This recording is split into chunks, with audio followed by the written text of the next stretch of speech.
Leland Vittert live in Baltimore. Leland, thank you. Now to politics and a kinder, gentler Republican approach in New Hampshire.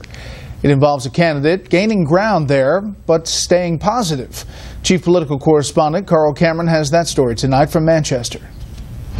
In Hooksett, New Hampshire, at Roby's General Store, a national historic site that's hosted presidential candidates for decades, Ohio Governor John Kasich, who's now running second in the state with the first primary 5 months from now, got choked up by the voters' sincerity. A couple times when I come here,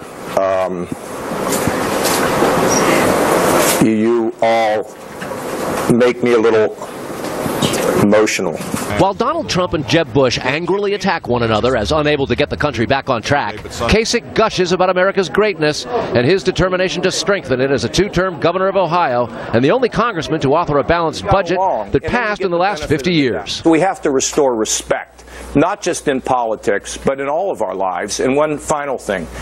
You have to demand it. Kasich barely qualified for the first debate, but he'll be at the second one in 2 weeks as a major New Hampshire contender. The latest average of recent New Hampshire polls shows Trump out front, but Kasich, the other candidate in double digits, is in second. And Jeb Bush has slipped into single digits, having led here only a few months ago. Trump today said Bush is attacking him as a former Democrat with liberal views out of desperation. Well, I think he had really no choice. He's doing very poorly in the polls. Trump's flamethrower style has hurt him. Only 37% view him favorably, while 59% have an unfavorable view, and that's slightly improved from July.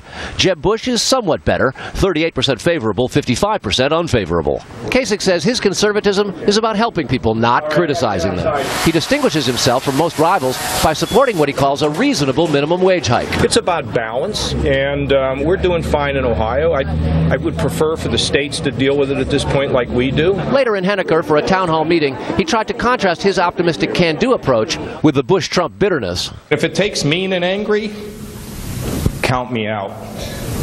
If it takes determination, if it takes a degree of toughness, count me in.